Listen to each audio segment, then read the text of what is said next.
The name's Bond, James Bond, as Daniel Craig sneaks out a fancy Omega or two. Bremont are in the news again for all the wrong reasons. We show off some lookalike watches. And does it really take 36 hours to create a dial? All this and more on the show today. Welcome to Scottish Watches Podcast. We are beaming this kind of from the past into the future, because when you're hearing this, when you're seeing this, we will be on our travels. We will be across in Geneva, not for Watches and Wonders, not for a press trip or a junket. We are travelling in our own time across the world for your pleasures, to tell you about the latest, the greatest wristwatches that are coming out, and we have got a lot in store. We have got many meetings ahead at Geneva Watch Days this year. I think we've actually got more meetings this time with more brands, more people and new releases to check out and bring to you than ever before. Dave, are you excited? Dave's always excited. I mean, why would I not be excited being in Geneva with you, Ricky? With me? With me? Little old me? Little? Well, yeah. Well, it has been cold. Mind you, Gav's coming, so he will bring the whole intelligence coefficient up high. And then, of course, we have to layer in Simona. Not like that, layering in Simona, but yeah, bringing Simona into the mix, which will definitely elevate the horological nonsense that we get to talk over that week. And likely like the last times we've been there, yeah, that makes some kind of sense, but likely, like the last couple of times we've been there, it'll probably end up being a 2-episode special to cover it, because there is a lot going on over those 4 or 5 days. It will actually be a 3-episode special, because me and you will recap what's going on. And the way we've done this in the past is to talk about things in a chronological order from our standpoint. So when we go across, we've got the Wednesday, the Thursday, the Friday, the Saturday, the Sunday, and the Monday. And then we've got little bits and pieces before and afterwards. So we will kind of cut the shows at the points where the days end, because that's the easiest way for us to do it. Plus, when we're looking at the video clips and all the content we get, that'll be the order they'll be sitting on the hard drives.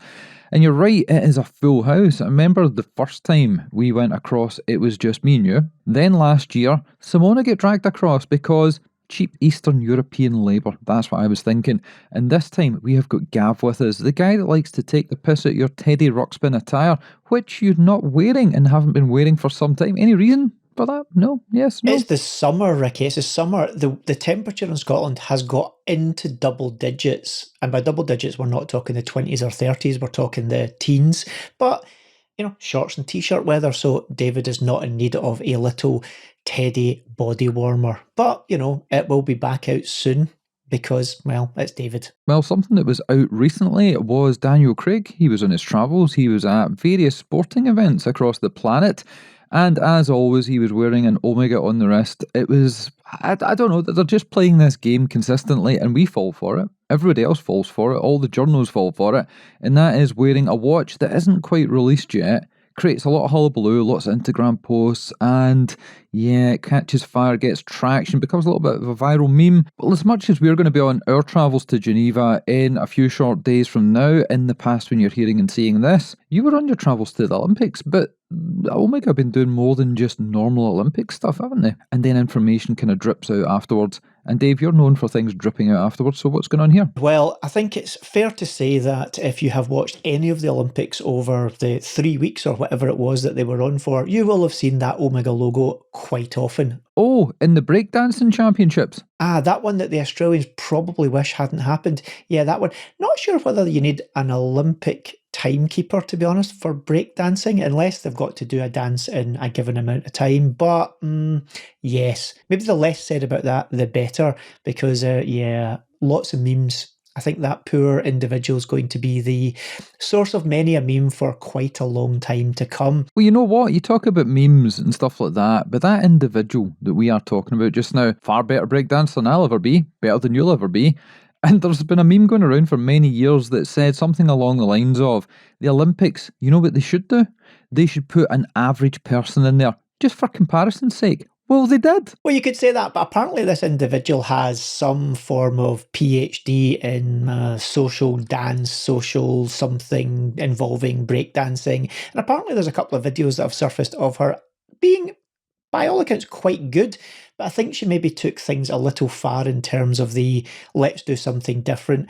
I mean, you have to go some to get a 0 score at anything in the Olympics, especially in this day and age where everyone gets at least 1 point for something. But no, she managed to get a big fat 0. So yeah, well, and breakdancing isn't even in the next Olympics, which is in Los Angeles. probably one of the places that most folk would say is the home of breakdancing. So yeah, who knows what that's all about. Let's actually get back to where were we? I've no idea. We were talking about the Olympics and obviously Omega being the official timekeeper. But the Olympics, in terms of Paris Olympics, has now finished. We will get back to that in a little bit, but Omega have been or are the timekeeper officially of another sport, that being the America's Cup Regatta. And they have pushed another watch out. They have had quite a few regatta watches over the years, but they've pushed out a Seamaster 300. Omega's had lots of screen time, so you obviously had the Olympics we've talked about. You've got the America's Cup coming up. I mean, what's that other thing that they do a lot of that they've not done this year? Oh, that'll be James Bond. Moons. Oh, that. Not the first time they've done this. There's been other America's Cup watches, but we have a new Seamaster 300, a white dial. We've got a countdown timer on the bezel. I think it's a really nice colour palette. They've managed to restrain themselves, like a few of their other kind of collaborative watches they've done over the last year or so. Only the case back is showing where this tie-up is, which means that when you're wearing it, nobody really knows too much about some big sponsored event, which is, in my book, a very good thing. What else can we say about this watch? Not a lot. It's exactly what you would expect of a Seamaster 300. Comes in a nice commemorative box. You've got the blue, you've got the red in there, as you would expect of the America's Cup. 42mm stainless steel case. If you like Seamaster 300s, you will probably like this. If you hate that helium valve on there, you'll probably also hate this as well. Definitely check out the show notes because... Did you just say it comes in a nice box? It comes in a nice box, yes. Okay, I thought you said that. Carry on. It's even a commemorative box, so you get to remember the nice box that it comes in. So therefore, we'll leave that where it is. Check out the show notes, as I mentioned. Miziel will have pictures of this. As if Omega haven't had enough screen time. Of course, you had the situation with the Olympics that we talked about. There's also that other thing, something about secret agents and things. Should we not give some details on the spec of the watch we just talked about for people that may be interested and why it's different and all the rest of it and the different thing on the bezel with the words? No, maybe? Well, to be honest, I kind of said it's a Since it's our lead watch this week, Dave, and stuff like that. You know, it's a Seamaster 300 and a Seamaster 300 is a Seamaster 300. People might not know what that is. You know, we're the podcast that explains for dumbasses like us what goes on. Whereas other podcasts we've heard recently, they just start reference numbers like Rain Man and Ben Affleck and The Accountant, whereas we try and explain stuff a little bit. Okay, let's explain it. It's a Seamaster 300. What's that, Dave? And if you don't know what a Seamaster 300 is, that is one of Omega's more popular dive watches. It's a 42mm case. In this case, it's stainless steel. It is also available in some other gold materials if you so wish, but this model specifically is in stainless steel. You have the ceramic dial with the waves on there as well. Unlike the older versions where it was printed, this is a kind of engraved into the ceramic dial waves. Looks very good. You have a white dial. You've got the regatta scale on the bezel. Again, a ceramic bezel on this one. Most of them these days are typically ceramic bezels, but there have been a few, like the Bond edition, where they went back to an aluminium bezel. You've got the caliber 8806 in the back, an automatic caliber from Omega, of course, with everything from them being in-house. You have got a display case back. You've got that big, in my view, rather ugly logo of the America's Cup Regatta on the back of the case back, but they have to get it on there somewhere. Colour palette, very much blue, white and red, which is typically what you expect from the America's Cup watches. Again, things people either love or hate. And of course, that pesky helium valve, which personally doesn't bother me, but lots of people seem to have a bit of a problem with it. Don't think you're a big fan of it, Ricky, but anyway, I quite like it. I think it's what makes the Seamaster 300 the Seamaster 300. 300 metres of water resistance. The clue's in the name, I guess, on that one. It can come in a rubber bracelet, which is blue, or it can come in a stainless steel bracelet. And I'm more than sure people will still moan about the bracelet that comes in the Seamaster 300 because it's maybe not as felt as it could be, but they have at least added micro adjust to the clasp now as well. So gone is that complaint about there having no micro adjust on there. So yeah, I personally think this is a good looking watch. Not keen on the case back, but to be fair, when you're wearing it, you're not going to see it. Is that enough detail, Ricky? Dave, it's almost like you did it perfectly that time. I'm just going to have to keep a close eye on you because I know you're excited about going to Geneva. We just have to curtail that ever so slightly. And usually at the end of that little conversation goes something along the lines of blah, blah, blah, blah, blah. What does Ricky think of this? Well, I'll tell you what Ricky thinks of this one. It's a handsome looking watch. I said it before, Dave. And I don't have a Seamaster. Got a couple of Omegas, a couple of Speedmasters, don't have a Seamaster. Not buying any watches right now. There's a thing ongoing with me selling watches, so we're going to keep on that train at the moment. But I do like this one. Apart from the dog shit sticker thing on the case back that obscures your view, they've almost out Grand Seiko with that one. But yes, Dave, talk about the Daniel Craig stuff, not Pierce Brosnan. If you're listening to the outtakes of this on the Patreon and the OnlyFans, you'll hear Dave talk for a little bit of time there about Pierce Brosnan, and we had to delete all that. But anyway, tell us about this thing. Oh yeah, so Pierce Brosnan, no, not Pierce Brosnan. Yes, Ricky is right. I maybe confused my Bonds. We're talking about, well, he's not even a Bond anymore. Daniel Craig, the last Bond who's now no longer a Bond. Now, as we said, you'll have seen Omega all over your screens, and the only part of their big sponsorship thing, outside of course the Moon sponsorship, was there's no Bond this year, but Daniel Craig got in the action. He was at the Olympics, and again, for the second time, he has been spotted wearing an unreleased Omega. We all thought the first time it happened, which was the white dialed Speedmaster, that maybe it was a bit of a faux pas or a mistake. It appears it definitely wasn't a mistake. Bullshit, Dave. Bullshit. Exactly. As I was saying, Ricky, it appears it definitely wasn't a mistake. Unlike you. And they've decided to do it again. They're following through on their plan to leak watches themselves. And he was spotted sitting in the audience looking rather cool with his Leica camera. Of course, he's using a Leica camera, but he was wearing a unreleased Seamaster. A few folk clocked it. They thought, what is that? Is it the Bond watch? Is it something that we're not quite sure that it's maybe something in the range and the sun or the light is kind of confusing us? But no, it appeared it was a black dialed, no date Seamaster 300, to the point where Omega have even come out and said, yes, well noticed, this is something that will be being released later in the year. So obviously they are making full or taking full advantage of their ex-Bond representative. I even noticed, I don't know if you did, Ricky, but did you notice what it said on his little accreditation pass that he was wearing to let him into the Olympic venues? No, but I probably should, because I did save the picture from the article and then try and scan the QR code through my iPhone to see what it showed, and it just showed the numbers that were on there. What's the relevance? So what did it say? You spotted the QR code and thought of an opportunity that you might get into something that you shouldn't be getting into. So you went that route. I noticed though, it said he was a senior executive. So not just an ambassador, not just a ordinary pleb wearing an Omega watch, but he is a senior executive apparently now. So maybe he's got himself a new career. Who knows? Maybe they've got him pulled in to build some of your watches. I doubt that somehow though. I think it's maybe just a way of letting him in and about the Omega family. Well, you get pulled into a few things abroad, so tell us about your travels. Well, being a lucky individual, probably lucky because I've spent maybe too much money over my lifetime with Omega, but I was asked to go along to the Olympics for a couple of... How many Speedmasters do you own? Yes, is the answer to that question. That's the only answer you're going to get to any questions related to how many of anything. Yes is the answer. Anyway, I was very kindly invited along to the Olympics and off I went. I thought you'd have been invited along to the Paralympics. So yes, David was very lucky and got invited along for a couple of days to the Olympics, along with a few of the other people that spend too much money with Omega. It was a lovely couple of days. The weather in Paris was blistering hot, way too hot for David. You sure that wasn't the cars that were on fire? Well, they were just outside Paris. They managed to hide those.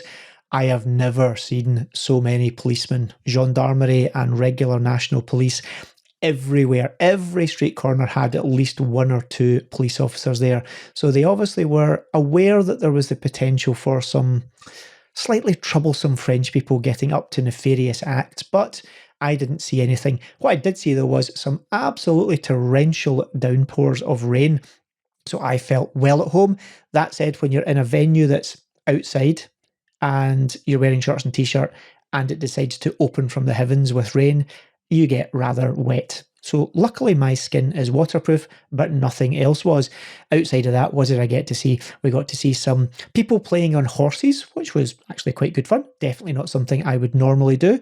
Some swimming, that was excellent. We saw Léon, I don't know what you call him, the hero of France. I think he won more gold medals at the Olympics than anybody else. And it was, of course, in the swimming. Saw him winning a gold, and the French crowd went absolutely insane. Saw some basketball, what else did we see? Basketball, horse riding, swimming, and something else that I've completely forgotten at this point in time, but it was lovely. Fast and furious, a lot of stuff shoved into a short period of time, a bit like what we will be like when we're over in Geneva. But yes, it was very good. First time I've been to an Olympics as a ordinary person going to watch events. I've been lucky enough in my working career to get to Olympics to work there, but this was a different experience altogether, so I very much enjoyed it. And I got to see some sports that I definitely would not have gone to see otherwise. Beach volleyball. There we go. I've remembered the other thing we saw. How can you forget beach volleyball? That's one of my favourite sports at the Olympics, Dave. For some reason, Ricky, I am not in any way surprised that that was one of your favourite sports. Can't think why it would be your favourite sport, but yeah, it was actually quite aggressive. I was surprised by how aggressive a sport it is, and yeah, I really quite enjoyed Well, it. I'm aggressively going to step in and say we've got too many watches to talk about, so it's very cool that you get a free holiday out of Omega because you spend millions of pounds with them. But we should maybe move on, and you can read the letter that isn't a letter because it's an email that came in to us. Good, I'm glad you corrected yourself because I was going to correct you. But yes, we have an email. Hi, Scottish Watches. I'm heading to Geneva for my first watch show at the end of the month for Geneva Watch Days. I'm going from the 29th until the 2nd. Would be great to meet you guys if you have a meetup planned, or if not, any pointers for my first watch show. Thanks, Ben. And before Ricky jumps in, very good choice for your first watch show. I think you're, gone almost straight to the top of the pile. There's only 1 or 2 events will give Geneva Watch Days a run for its money. We have no planned meetup, but Ricky, if we can find a 2 or 3 minute window within those entire 5 or 6 or whatever it is days we're there, I'm sure we could say hello, maybe grab a drink on the move, but I think we're going to be fairly fully packed when we're there, unfortunately. Dave knows fine well we're fully packed because every night Dave asks me to send a copy of the Excel booking sheet that I've created with all the appointments in it that constantly changes as a jigsaw puzzle develops in front of me, like a fever dream, like one of those AI things that constantly makes a movie that shimmers and moves around. Well, we do have some free time. Not much, but we do have some free time. But the thing is, if you're going to Geneva Watch Days, everything is going to be around about the same place. So the chances are we're going to be at the same things, we're going to be at the same events, because everything is free of charge. So we will be bumping into this gentleman. And if anyone else is coming across, drop us an email and we'll catch up with you too. And I don't mean Bono and Co. So drop us an email. That email address is info@scottishwatches.co.uk. But we should quickly move on to the next thing. Before you move on, all I should say is, if you're there and you see us, don't be shy, just come and say hello. We are busy, we might have to say we're rushing off, but please do, if you see us, come and say hello. You may continue, Ricky. Well, he actually asked if we had any pointers for him, so quick recap of what we said before. Geneva's a pretty cool place. People have said to me it's a bit dodgy. Not experienced that myself, but if you're going to be wearing a cool watch, I would say just be a bit careful because most places now, Paris, London, New York, etc., they're a little bit iffy. We've talked about this many times before on the show. We've had a couple of guys from the police on talking about things.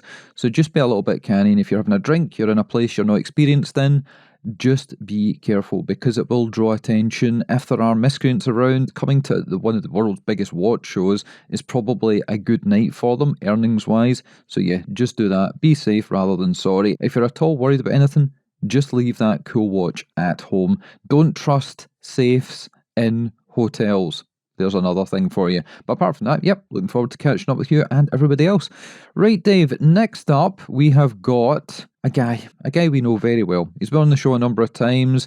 We're working on something in the background that we can't talk about just yet, but we can talk about his latest creation. We can indeed. And who are we talking about? We're talking about Duckworth Prestex, and they've released a range of 5 limited edition watches called the California 24 Limited Edition watch. So what do we have here? We have a range of watches. There's 100 in total, limited edition, split into 5 batches of 20. There being, of course, 5 colours. Those colours being blue, green, orange, salmon and yellow. That's the 5 colours, all based around a Californian dial. And if you don't know what a Californian dial is, Ricky, explain what a Californian dial is. Oh, I love it when Dave asks me questions as if I don't know what I'm talking about. It means the dial is split. So you have got Roman numerals at the top position running from 9 across to 3. And then at the bottom half, you have got normal numbers. Excellent work. And do you know why Californian dials exist, Ricky? Something to do with Rolex. Well, according to Duckworth Prestex, this is something that was first used back in the 1930s, and it was used in the military in a way that would help aid legibility in dials. That's actually something I wasn't aware of, and that's something that I noticed or gleaned from the communications from Duckworth Prestex. So that was quite interesting. If this wasn't from Neil, who's been involved in the watch industry for decade upon decade, I would think that was shite. I'm with you. If it wasn't, as you said, coming from Neil, I would have thought, marketing department somewhere. You know, there's another brand that's maybe kind of Swiss Italian that likes to talk about wartime quite a lot. We'll not name that brand, but Bremont? They maybe don't lie. outrageous. It wasn't them anyway, it was another one. But there's a few of them, let's just say, that their marketing departments like to embellish facts. But this comes from Neil, who has many contacts and many stories that are interesting from the watch world. But this whole kind of dial style was resurrected back in the 1980s when there was a company, I believe, again, from Neil. They started to kind of reinvigorate some of these vintage watches and started to make it popular again. And ever since then, it has made its face or dial known on many brands. Obviously, Nicholas at Fears has done some California dials. I think we've had Rolex, we've had a multitude of different brands who've done Californian dials over the time, and I quite like it. Nomos, another one, lots and lots of them. If it's done well, I think it's something that can really work. What have we got though in terms of these California watches? We know they're limited edition, we know there's 5 colours, we know there's 20 of each of those colours, because 5 times 20 equals 100. David's math's good today. 39mm cushion style case, so a very wearable size for many people. You've got a glossy dial, and although these colours are what might typically be bright punchy colours, these are all done in pastel shades, so they're a little more subdued than you might expect them to be. Obviously that Californian style number set on there, and you have handmade Italian suede or leather straps in a kind of colour that enhances or complements the dial, depending on which dial you choose. You've got a Miyota 9039 movement in there. It's a fully automatic movement, 200 meters of water resistance. And let's get to the most important part, the price. These are definitely in the attainable category, coming in at 675 UK pounds. You can translate that into US dollars and euros, but they'll all be in that 550 through to 750 category, depending on the currency of your choice. Extremely good value for money. Really like the look of these. Some colours more than others, but the beauty of this is there's 5 colours to choose from. Ricky, I didn't ask you last time, so I feel that I should ask you, do you like? I'm going to be honest, these aren't my favourite Duckworths, because he has got various different ones and I like most of them, but this one, it doesn't quite appeal to me. There's nothing wrong with that because different styles appeal to different people. But I was on his website while you were talking shit there, and I was looking through stuff because I mentioned Rolex as something to do with them. And funnily enough, he says this on his website too. To quote, "This watch combines the elegance of a cushion case, an outer railroad track with a stunning coloured gloss dial, bold California-style numerals, first invented in the 1940s on a Rolex." So there we go. I was right again. Love it. Now, what we're going to talk about, Dave? We have another, not letter, Ricky, email. Should I read this, or are you going to get your reading lessons on and see if you can get through this one? Well, I've kind of snookered myself because usually I get Dave to deal with the large ones because he has the capacity to deal with the large ones. But I'm going to read this one out because it's a long one. Here we go. Hey again, just wanted to say congratulations on the latest episode, which is 596 featuring David Shockran. Such an informative episode, actually talking in depth about the watch world. As you know, I have listened for over a year now, and I could listen to David for hours and hours talking about watches. His passion is addictive. If you could get him on the show every 6 weeks or so, that would definitely be the way forward, as you do with the cheeky guy from the limited edition. Congratulations anyway, no bullshit is the way forward. Finally, have you ever reviewed Kurono Tokyo watches on your show?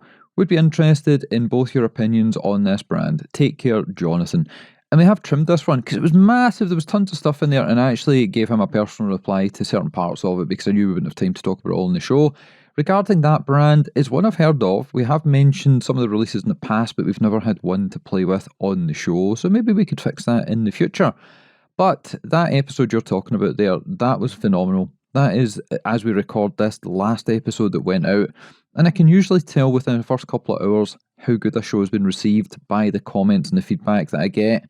And we had a few emails, we had a few WhatsApp messages, and we had a few comments. Okay, so I read that email. I have given a little bit of context. I think it's your turn to talk about the next watch. If you're like me, i.e.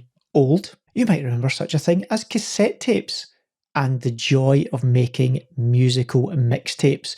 Stealing stealing, well, copying stroke recording things from the radio, which today would definitely be frowned upon. Preserving. Archiving. That's today's nomenclature for it. Back in the day, though, nobody really bothered that much. Hey, taping is killing the music industry. Is that not what the sticker said? It was something like that. They didn't like it, but these days it's people are much more aware of the whole piracy copywriting thing. But back in the day, you used to listen to the charts and you'd have your tape ready to record the radio so that you could have a copy of the songs that you wanted. Usually because you didn't want to go and have to buy the record, or you had to buy sometimes the whole tape of the whole album and you only wanted one of the songs. But anyway, mixtapes were definitely a thing, and they of course have died or withered on the vine as tapes have basically fallen out of fashion a long time ago. So you think, but allegedly they have had a resurgence. I've read this myself. They've had a resurgence, which means that 2 or 3 very cool people have decided to bring tapes back to the fore. I don't think they're ever going to come back at the force or level they have been, but maybe a bit like vinyl. They might come back in a limited sense, but I like a tape. I also like some of the old Sony Walkman styles. They got pretty funky back in the day, but it's all a bit boring now. It's all ones and zeros in all digital format. But aside from that, we have a company in Chicago called Far and Swit Watches, who've taken a bit of a vibe from, I guess, some Casios and some other 80s style digital watches, and they brought out the Retro Digital Mixtape Volume 1 watches. Really something that would hark back to my teenage years, I suppose. And this is something that, I definitely like the look of these. They are really inexpensive. $39, I believe, is the price. Not sure if they're available outside the US, but I'm sure if you want one, you can get your hands on it. Plastic, translucent, bright, fancy colours. Definitely check the show notes out for this. It really looks like someone scribbled a cassette tape onto the face of a watch. Resembles those inexpensive kind of 3-button digital Casios that you would remember. They're still available. You can buy the likes of those on places like eBay, or you can buy them on Amazon for very little money as well. These are not Casios by what I can work out. They look like they've definitely taken a muse from them though. So if you like something a wee bit funky and unusual and different, this might be for you. Good for gardening, good for going out in the town when you might lose a watch or damage a watch. But yeah, if you're a kid of the 70s, 80s, 90s, then this might ring a bell with you. I'll jump into it, I think, because I was waiting and Dave didn't ask. I love these wee guys. I saw these getting popped up on Instagram a couple of days ago, and then I read a little bit more about them. And they've got a funky design, great aesthetic. Reminds me of the little cassette transformer that you would get back in the 80s when you were a kid and you were getting your Christmas toys.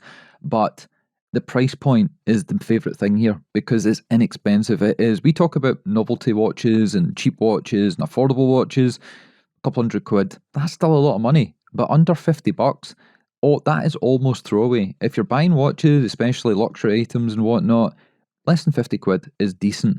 And this one here, I was just thinking as you were talking, it's LCD, it looks funky, and it's what, £40 you said? $40 indeed. $40, even cheaper. For 10 times that, you could buy an Autodromo that doesn't look as good. Personally, I'm a big fan of the Autodromos, but you're right, it would cost a lot more to buy the Autodromo. 10 times as good, Dave? 10 times? Probably not. The other thing as well is, we often talk about watches like G-Shocks and Swatch watches being great, well-priced entry-level watches, but even these days, they are more in the 80, 100, 120 pounds. So at $40, which I guess in UK terms is going to translate to low £30, these are a bit of a bargain. So yeah, wee bit funky, wee bit different, and definitely at the pocket money price for the vast majority of people. And I've been on their website while Dave was talking again. It's good. I let him do a bit of talking and then I go and do my research instead of doing it ahead of time, which I probably should do. And it's only $35, so it's even cheaper. No reason not to buy one. And there's more. There's a 15% discount code we haven't even factored in. Anyway, oh shit, we haven't told people about the show notes, Dave. That's where you can find out all about the stuff that we're talking about. Can you tell we're tired? Can you tell we've been up all night independently? We don't stay together as much as the rumours are going around that we do.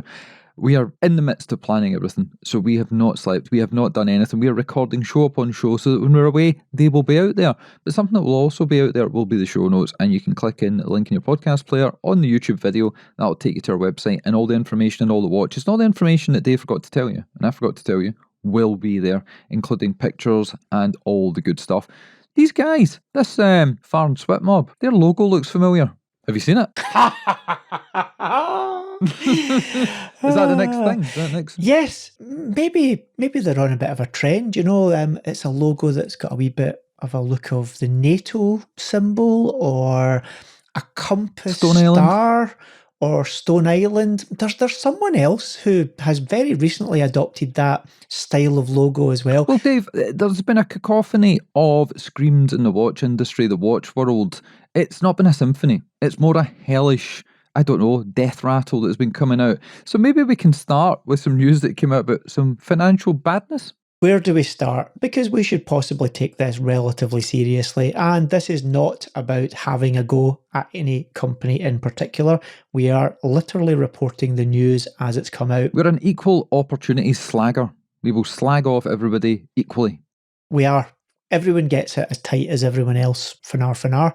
But yes, Bremont, a brand that maybe didn't get quite the press they were expecting back at Watches and Wonders when they had their all-new rebrand relaunch, where they brought out the new logo, the new typeface and font of the brand, and of course the whole new range and new direction. Maybe it would be fair to say that it wasn't received quite as they maybe hoped it would be. They had certainly a couple of nice new watches in there. As to some of them, that's a different matter, but again, these things are always personal. But their financial reports have been issued for 2023, and it definitely doesn't make for pleasant reading.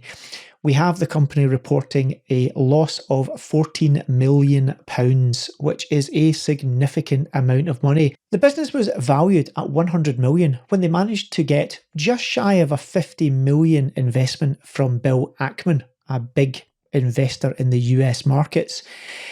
The English brothers, who've been at the helm of this business for many years, obviously beginning to slowly step back, and there was a few big changes at the top, with Davide Serrato coming in as the new CEO, given a pretty significant task of realigning and reinvigorating the business.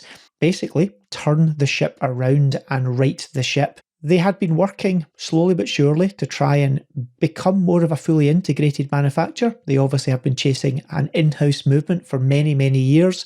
They've had a few ups and downs along the road on that side as well, but very much had been focusing on, I guess, on becoming a competitor to brands such as Breitling, Tag Heuer, maybe even above Tudor, and just really punching in that £5,000 to £15,000 category. It appears that when Watches and Wonders came along, they'd kind of done a 180-degree turn.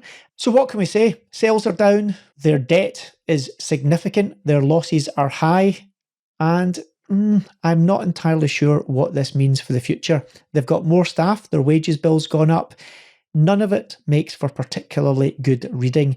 Obviously, none of us know exactly the full situation that's going on there. Let's hope that they can do a bit of a U-turn again and get themselves out of a hole, but who knows? Any thoughts on this, Ricky? Yeah, quite a few, and it's something we've been talking about for a long time. When Davide Serrato came along, first of all, nothing can be blamed on him. He is the new guy that's come in after the investment, and this is a financial report, not on the last year, but the year before.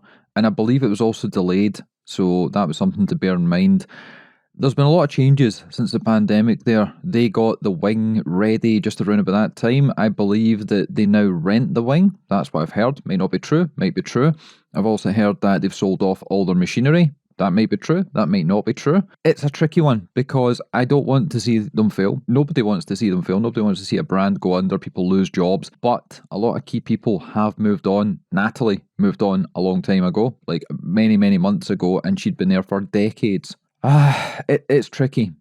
And what we said at Watches and Wonders, when everyone was shouting, going, oh my God, they're going to ruin the company, changing the logo, changing the branding, changing the models and dropping the price point, we said, well, maybe they're doing this because this is the last thing they can do to try and recover.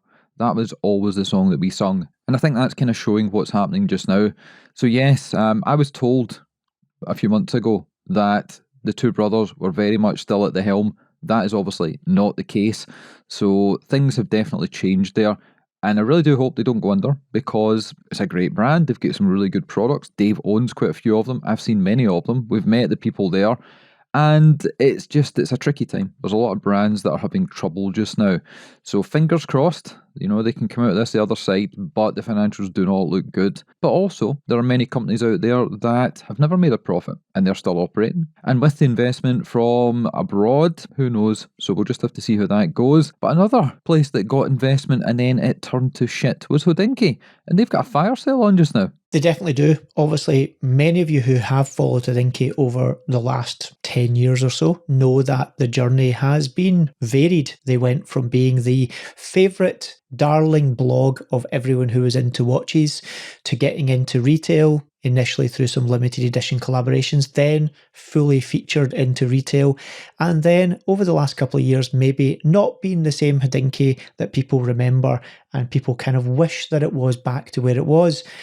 Lots of denials and lots of interesting stories making the rounds from various people who have been involved with that business. But not that long ago, I think only a few weeks ago, we had Ben coming out and saying the new Hodinkee is like the old Hodinkee and wanting to, I guess, try and get back there, get out of retail, maybe still do the odd limited edition, but get back to maybe their roots. That was a tricky one as well, because he did say this, and then immediately I started getting emails from them about a new limited edition with this company, a new limited edition with that. We'd just spoken about their Porsche collab with Porsche Design, and then they had a tag.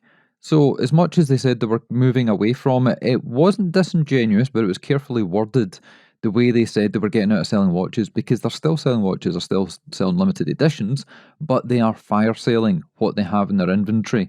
And the thing is, there are many watches that I have spotted, not even watches, products that I have spotted and other people have spotted too, that allegedly were sold out. Like the travel clock that sold out very quickly, the $5,000, $7,000 travel clock that everybody took the piss out of. Well, they've got a brand new one for sale in their shop just now, and they're promoting it. And they've got other watches, they've got Oris, they've got this, that, and the other at up to 40% off. And these aren't second hand, they're not returns or B grades, these are brand new watches. So they are literally hawking everything out as quickly as possible. So that does not look good in itself. Whether they are really just clearing decks and thinking high discount, get it gone, or whether it's more a need or desperation to bring money into the business, who really knows? But whatever, it's not a great place to be, especially if you're a retailer of any of the brands that they're currently discounting heavily, because I'm sure any of those people will be getting price matched constantly by what's going on at Hodinkee. And as you mentioned, some interesting watches that allegedly had sold out very successfully quite a long time ago are suddenly coming back to the fore. And I'm sure there'll be stories of, oh, we found one at the back of a shelf in a warehouse, but that maybe is slightly disingenuous as well. Who knows what the real story is? Again, like we talked about Bremont, nobody wants to see Hodinkee fail, but maybe a degree of clarity or a degree of honesty about the whole situation might help. But this is the real world. Honesty? Honesty, Dave? Honestly, I mean, they could have a 24-hour sale or they could have a 36-hour sale. But maybe the 36-hour sale would only last 10 minutes. I don't know, Dave. What am I talking about? Who knows? But let's say the same as we said with Bremont. Nobody wants to see it fail. If, and it's a big if and a big ask, they could get back to something like they were. Personally, I don't believe they'll ever get back to what they were in the early days. But if they could get back to more of that style and feel, I'm sure that would do them well. As to whether they're able to do that, as to whether that's something that financially they could do, who knows? But all I can say is, if you're in the market for a watch and you like a good deal, there might very well be something that they've got in their sale that might appeal to you.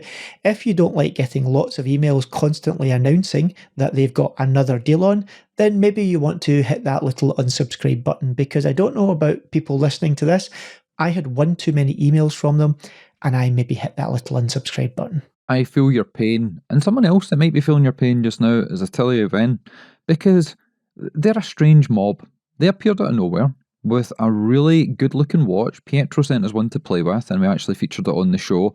Great quality, the finishing was fabulous, but they are in the news for all the wrong reasons over the past couple of days too. And the reason is they have been shouting about a watch where the dial takes 36 hours to create, to guilloche, to obviously cut on a machine. And this popped up, and a few people took them to task. And we're not talking about people that don't know anything about watches. We're talking about brands that have been making watches for a very long time. So, Dave, do you know much about this one? Well, again, this is an interesting situation. Obviously, Atelier Venn, a brand who are based in China. Not that there's anything wrong with a Chinese brand. Lots of actually really cool, well-made, well-thought-through watches coming out of the Chinese industry at this point in time.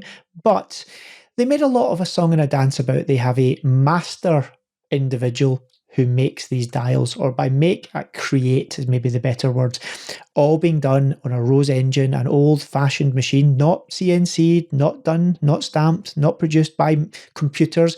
This one individual doing them by hand. And it was noted how long each dial took. And of course, we're in the watch world. So somebody did the math. How many dials times how many watches equals how long? And suddenly questions started to get asked. And there are other people in the industry that make dials in a similar way. We have Shapiro in the US, and we have, of course, Garrick in the UK.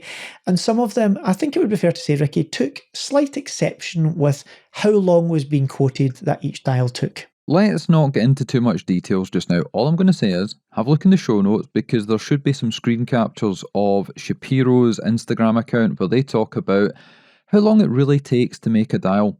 And they also worked out, if it takes 36 hours and you can count the number of concentric circles that are on these dials, it would, I think they worked out it was like X amount of minutes per turning. So it is incredibly inflated in their mind. I'm not a watchmaker, I don't know what I'm talking about. But I did speak to Dave at Garrick Watches today, because he also kind of jumped in on things, because he is known for creating genuine guilloche dials, engine turning, rose turning, all that kind of stuff. And he really does know what he's talking about, because this is his bread and butter. And he said, yeah, those numbers don't really make sense. I think the quote he said to me, and I probably shouldn't quote him, but I remember it vividly.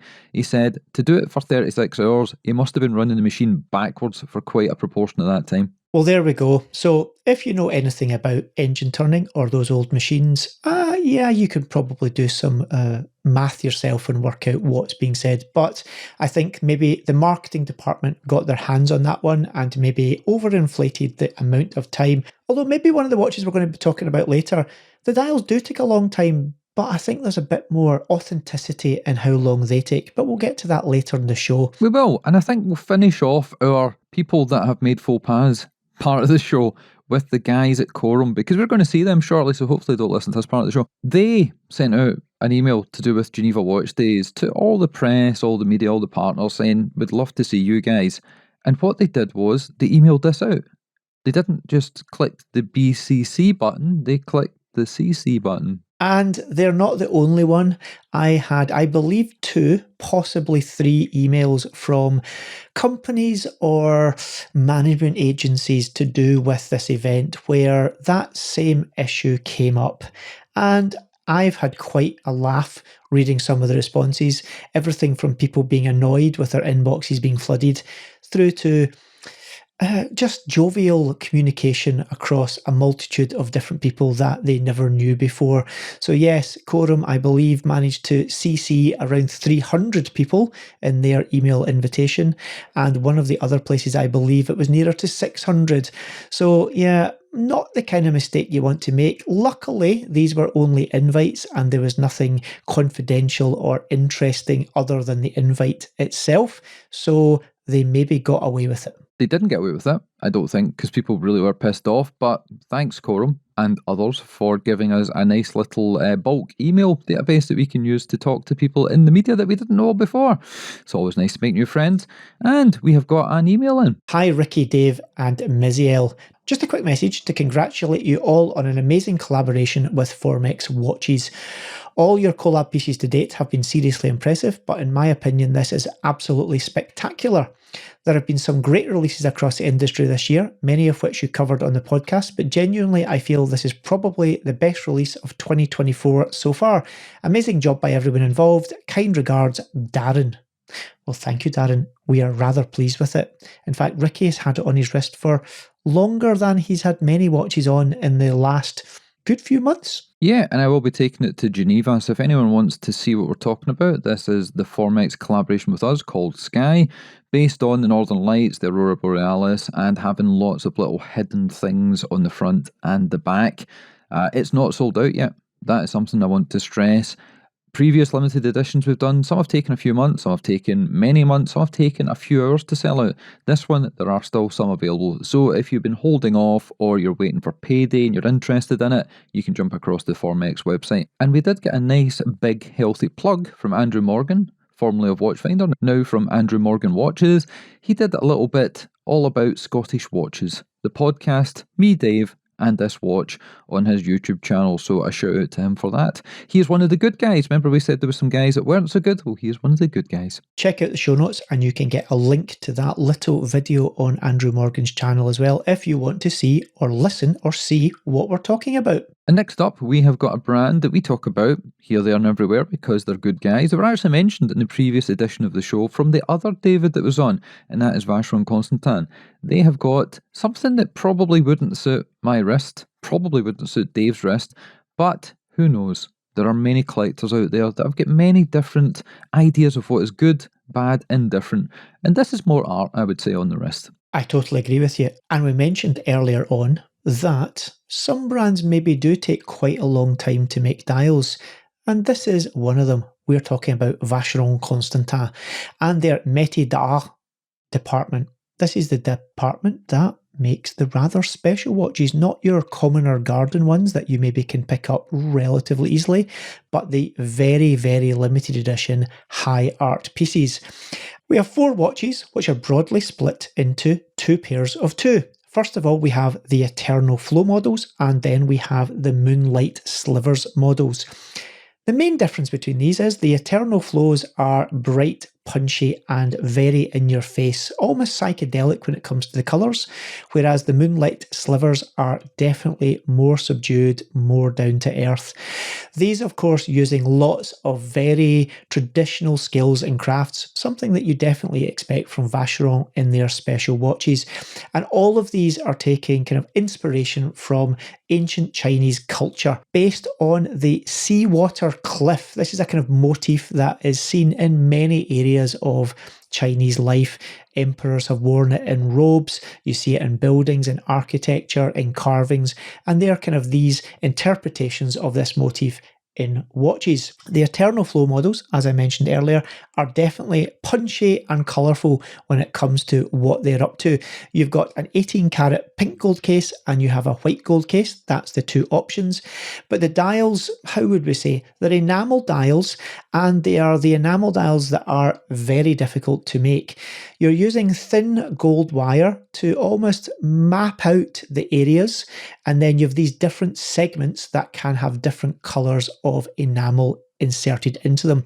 In the case of these dials, 220 separate gold wires have to be hand laid and traced onto the dial. That does take a considerable time. They are quoting over 50 hours to produce each dial. That's something that, in the case of time, I can actually believe, because this is definitely high artistry at work. The Moon Slivers, slightly different. Instead of using this technique, they are more an engraving technique, and then they backfill those grooves that they've engraved with the enamel. Again, those dials also feature inlaid diamonds in many places. So these are definitely high artistry. These take a long time to make, but they are making tiny numbers of them, 15 pieces of each. So unlike maybe other models we've talked about that they're quoting similar times to make dials that they make hundreds of, this is something that is definitely in the realms of extremely limited edition, and it has to be said, extremely expensive as well. So before we get into a bit more detail and specification of these watch, Ricky, not your thing, not my thing, but like we've said with many brands before, something we can definitely appreciate the skill and artwork involved. Well, this isn't the first experience I've had of Vacheron's Métier d'Art collections, because they opened a boutique up in Scotland a number of years ago, and we went across for its opening event. I think it was the end of 2021. We'd just come back from Dubai Watch Week, and as an extension of that launch, they brought along quite a lot of pieces that were out of the ordinary. and these ones here follow suit.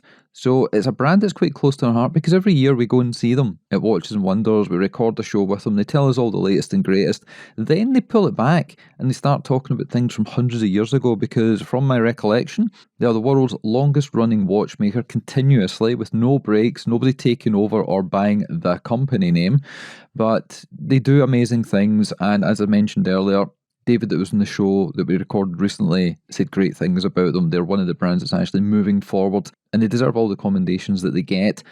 Not for me this one, but Dave, you can tell us more about these releases. 38mm case size in all the watches. Pretty slim at 9.8mm, so under that magic 10mm in terms of height.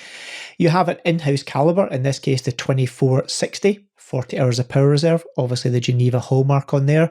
You've got a 22 karat gold rotor, but at the end of the day, this watch is all about these dials.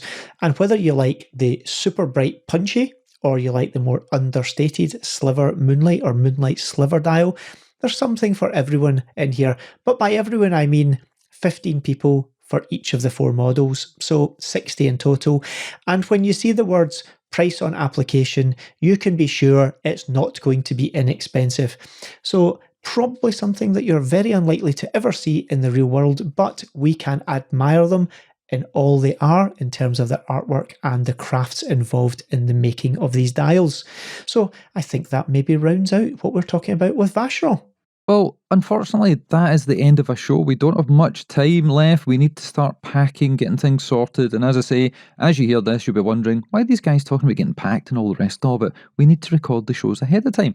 So we will be in Geneva as this is out. And yeah, we're going to be getting lots of cool content, lots of video clips. Gav is on his first watch trip, as much as one of the listeners wrote in to say he was going on his first watch adventure. We're taking Gavin with us. So hopefully he recovers and Dave takes his foot off his head when he's in the waters. Who knows? We will find out. But that is it. Dave, anything we should tell people to do? What we should say is go and check the back catalogue. We have had an episode with Max Busser many years since he's been on the show, but have a listen to hear what he's talking about, all things that have been going on with MB&F and the Mad Gallery. Obviously, go and listen to the episode with Raphael from Formex, talking all about the Formex Sky limited edition watch, which, as we said earlier, is still available.